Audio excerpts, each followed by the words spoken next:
வணக்கங்க. இப்போ நம்ம எங்கே போயிட்டுருக்கோன்னா 1200 ஆண்டுகள் பழமையான வல்லக்கோட்டை முருகன் கோவிலுக்கு தாங்க போயிட்டுருக்கோம். இந்த முருகன் கோவிலில் ஜூலை 7, 2025 வருடம் கும்பாபிஷேகம் நடந்ததுங்க. கும்பாபிஷேகம் நடந்த 48 நாட்களுக்குள்ளே கோவிலுக்கு போனால் ரொம்ப விசேஷம்னு சொல்லுவாங்க. அதனால தான் இன்றைக்கி நம்ம வல்லக்கோட்டை முருகன் கோவிலுக்கு போயிட்டுருக்கோங்க.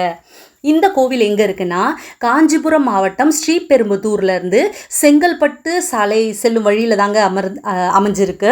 நீங்கள் ஸ்ரீபெரும்புதூர்லேருந்து வந்தீங்கன்னா இந்த கோவில் 12 கிலோமீட்டர் தொலைவிலையும், சென்னை தாம்பரத்துலேருந்து வந்தீங்கன்னா 27 கிலோமீட்டர்லேயும், காஞ்சிபுரத்துலேருந்து வந்தீங்கன்னா 33 கிலோமீட்டர் தொலைவிலையும் இந்த கோவில் அமைஞ்சிருக்குங்க. இப்போ நம்ம அங்கே பார்த்துட்டு இருக்கிறது தாங்க வல்லக்கோட்டை சுப்பிரமணிய சுவாமி திருக்கோவில். பெயருக்கேற்ற மாதிரி ரொம்பவே கம்பீரமான உருவத்தில் முருகப்பெருமானுடைய காண கிடைக்காத ஒரு அரிய காட்சியை தான் நம்ம இப்போ தரிசிக்க போகிறோம். சுபமுகூர்த்த நாட்களில் பார்த்திங்கன்னா எக்கச்சக்க திருமணங்கள் நடக்குங்க. அதுவும் வெள்ளிக்கிழமை பார்த்திங்கன்னா ஆயிரக்கணக்கான பக்தர்கள் நீண்ட வரிசையில் காத்திருந்து தரிசனம் செய்கிறாங்க. அப்படி என்ன மகிமை இருக்குது இந்த வல்லக்கோட்டை முருகன் கோவில்லன்னு நம்ம இப்போ பார்க்கலாங்க.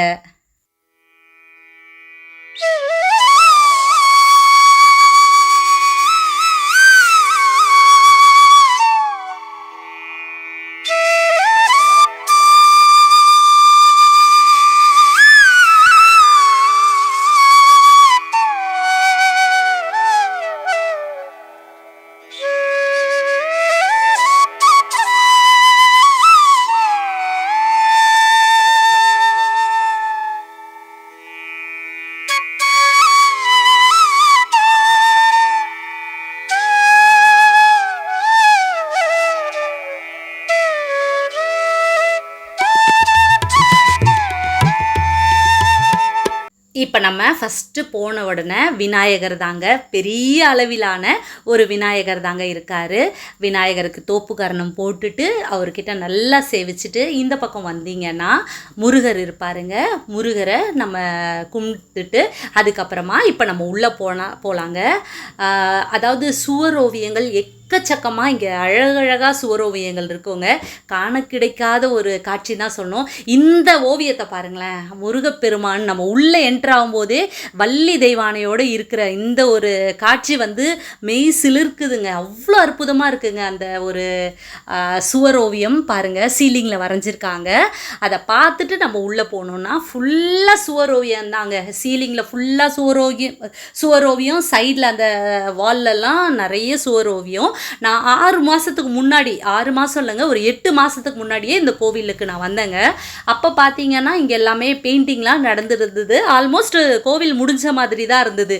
எதுக்காக 8 மாதம் டிலே ஆகுது அப்படின்னு நான் ரொம்ப நாள் யோசிச்சுட்டு இருந்தேன். முக்கியமாக இவங்களுக்கு டைம் ஆனதுக்கு மெயின் ரீசன் அந்த டிராயிங் தாங்க. அந்த வரைகிறது, ஓவியத்தை வரைகிறதுக்கு தான் அவங்களுக்கு இவ்வளோ நாள் எடுத்ததுன்னு நினைக்கிறேன். ஏன்னா எத்தனை ஓவியம் இப்போ நான் ஏன் தலையில் தட்டிக்கிறேன் அப்படின்னு நீங்கள் யோசிச்சிங்கன்னா, நம்ம மனசில் ஏதாவது ஒரு தப்பான ஒரு சிந்தனை, மனசுக்குள்ளே ஏதாவது ஒரு தவறான சிந்தனை வந்தால் தலையை தட்டிக்கணும் அப்படின்னு சொல்லி எனக்கு ஒரு பெரியவர் சொல்லியிருக்காரு. அதனால் ஏதாவது ஒரு தப்பான சிந்தனை வந்தால் டக்குன்னு தலையில் தட்டிட்டோன்னா அந்த சிந்தனை மாறும்னு சொல்லுவாங்க. ஸோ அதனால தான் நான் தலையில் தட்டிட்டேன். இப்போ நம்ம உள்ளே போயாச்சுங்க. இந்த கோவில் ரொம்ப அழகான ஒரு கோவில், பழமையான கோவில், 1200 ஆண்டுகள் பழமையான கோவில். இந்த கோவிலில் கும்பாபிஷேகம் நடந்திருக்கிறதால நான் கும்பாபிஷேகம் நடந்த ஒரு வாரத்திலேயே இந்த கோவிலுக்கு நான் வந்துட்டேங்க. அதனால் இங்கே ரொம்ப அழகான அலங்காரம், அந்த பூவெல்லாம் போட்டதெல்லாம் கூட அப்படியே தான் இருந்தது. ஒரு வாரம் தான் அப்படிங்கிறதால இது தாங்க அந்த கோவிலோடைய ஒரு அழகாக மினியேச்சர் வரைஞ்சி வச்சுருக்காங்க. இந்த கோவிலோட மிக மிக முக்கியமான ஒரு சிறப்பு என்னென்னா, இங்கே இருக்க மூலவர் முருகப்பெருமானுடைய உயரம் பார்த்திங்கன்னா 7 அடிங்க. இந்தியாவிலேயே கருவறையில் அமர்ந்திருக்கும் முருகப்பெருமானுடைய திருவுருவ சிலைகள்லையே இதுதான் அதிக உயரமுடையது. அதுவும் முருகனோட வள்ளி தெய்வானை திருவுருவ சிலைகளும் அமைஞ்சிருக்க கருவறையாகவும் இந்த திருக்கோவில் கருவறை அமைஞ்சிருக்குங்க. 7 அடியில் கம்பீரமாக இருக்காருங்க. மூலவருக்கு எதிரில் பார்த்தீங்கன்னா 2 மைல்கள் விட்டு இருக்கும் அற்புத காட்சியாக வேறு எந்த இடத்துலையுமே பார்க்க முடியாதுங்க. இந்த கோவில் அவ்வளோ அழகாக, சீலிங்லேயாக இருக்கட்டும், அந்த சைடு சுற்றுச்சுவராக இருக்கட்டும், அவ்வளவு அழகழகான ஓவியங்கள், முருகப்பெருமானுடைய அந்த திருவிளையாடல்கள் எல்லாத்தையும் அழகாக வரைஞ்சி வச்சுருக்காங்க. அதை பார்க்குறதுக்கே நமக்கு வந்து ரொம்பவே ஆனந்தமாக இருக்குது. ஸோ நம்ம சுற்றி சுற்றி பார்க்குற இடம் எல்லாமே ரொம்பவே அழகாக இருக்குங்க. எப்போவுமே இந்த கோவில் அழகாக இருக்கும். இப்போ வந்து கும்பாபிஷேகம் பண்ணவே இன்னுமே ரொம்பவே அழகாக இருக்குங்க இந்த கோவில். இந்த கோவிலோட கருவறையை சுற்றி பார்த்திங்கன்னா விஜய கணபதி இருக்காங்க, உற்சவ மூர்த்தியாக வள்ளி தெய்வானை சமேத சுப்பிரமணியர் இருக்கார், சண்முகர் இருக்கார், கருமாரி அம்மன் சன்னதியும் இந்த கோவிலில் அமைஞ்சிருக்குங்க.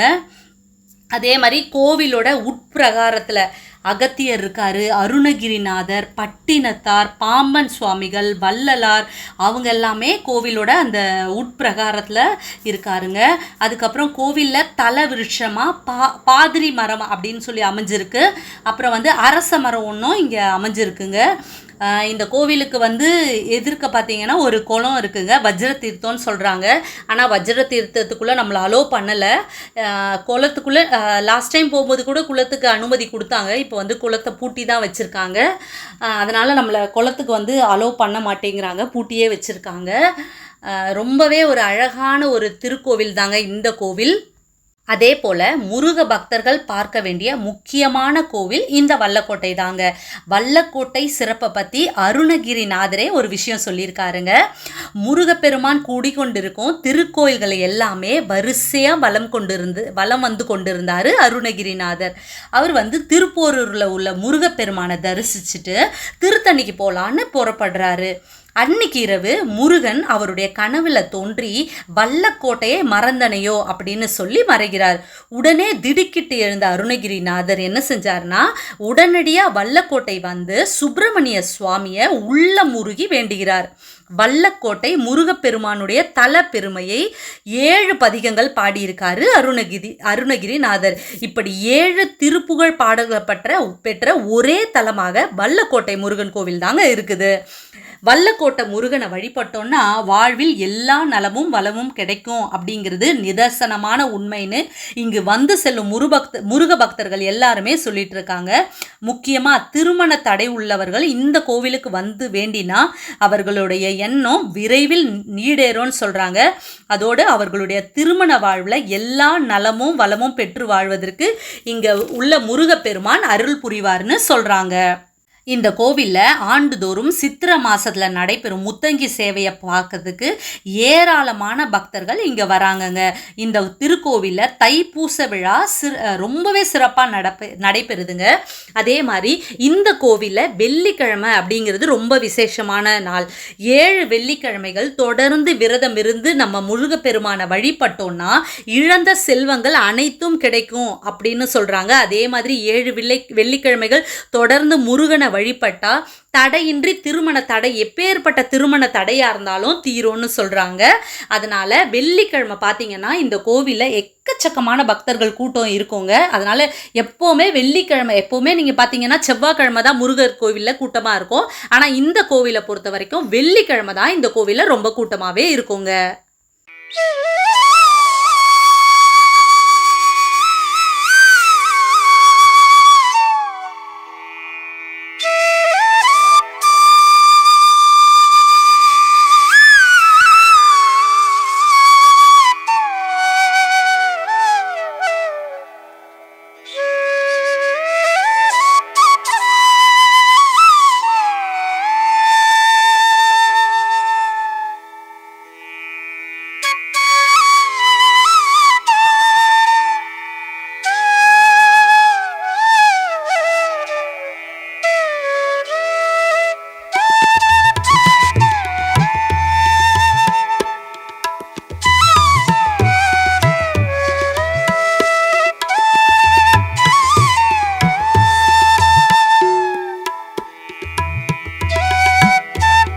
இந்த கோவிலில் முருகப்பெருமானோட இன்னொரு சிறப்பு என்னன்னு பார்த்தீங்கன்னா கருவறையில் எந்த விதமான நவீன கால விளக்குகளும் பொருத்தப்படாமல் பாரம்பரிய முறைப்படி எண்ணெய் விளக்கு வெளிச்சத்தில் தான் பிரகாசமாக வள்ளி தெய்வானை சமேதரா காட்சி தரும் முருகப்பெருமானை நம்ம கண் குளிர பார்க்கலாங்க. இந்த ஒரு காட்சி ரொம்பவே அற்புதமாக இருக்குங்க. நமக்கு மெய்சிலிருக்கும் ஒரு அனுபவமாக இருக்குங்க.